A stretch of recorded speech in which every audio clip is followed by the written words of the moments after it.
This is a quick tutorial about how to use the Digital Habitat SpiderGram tool for this week's Technology Stewardship assignment. Technology has changed what it means for us to be together. It used to be communities of practice had to be face-to-face. Now we have tools that help us be together online. And it's sometimes difficult to wrap our minds around that and focus on what we need and the activities we need to support rather than to be attracted by cool tools or neat platforms. So consider, there's rarely just one tool that can perform a function that you need to support. Togetherness does not always imply everybody, but subgroups or individual participation. And remember, we talked about on that duality between group and individual. People will start where they're comfortable and move to where their needs are met. So starting where they are is a good strategy for technology stewardship. And finally, when we change the tool, we may change the very experience of learning and being together. When we did the digital habitats research, we looked at the activities that many different communities needed to support and came up with these general categories. Meetings, which is the most common. We get together to discuss X. So here in our workshop, we discuss our weekly topic on our Monday meeting. The second is project, which in our course is expressed in terms of activities in your triads or otherwise. So we want to try and do something, create something, impact something. It could be advocacy. As teachers of refugees, it may be building a movement. The third one is access to expertise. We want to learn from people who know something different than us or who know more than we do. So that may mean tapping the expertise within the community or outside of the community.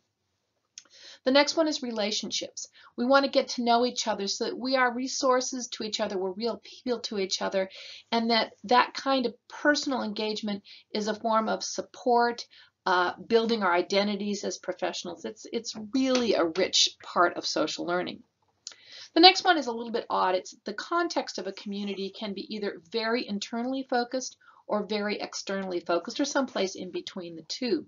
Let's say it's a community for women who are avoiding being found by people who have abused them. So their context is very internally facing because of safety concerns. Or maybe we really don't want to show our failures to the world, so we're very internally focused. Externally focused may be when we want to share what we know to the world and really spread what we know.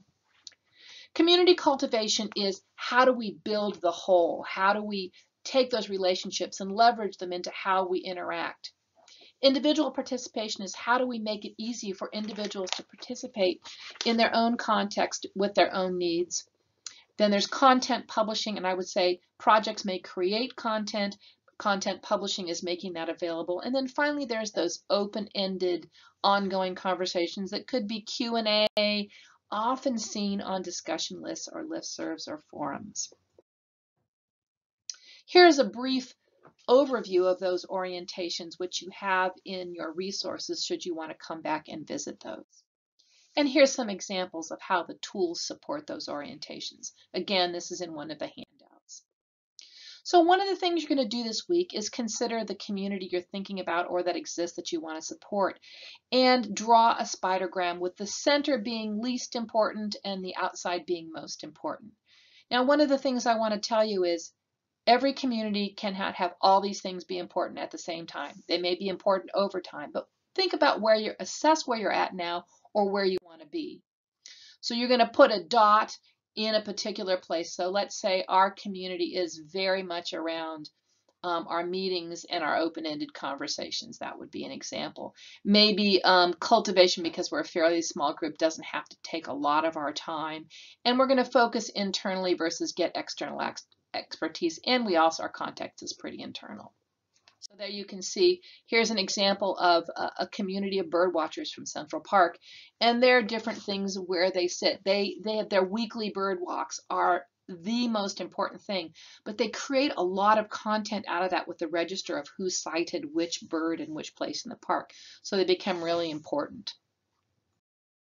This is the knowledge management for development community assessment way back in 2010 probably, and it's very much about open-ended conversations and enabling individual participation, plus it's very externally focused, so its context is external.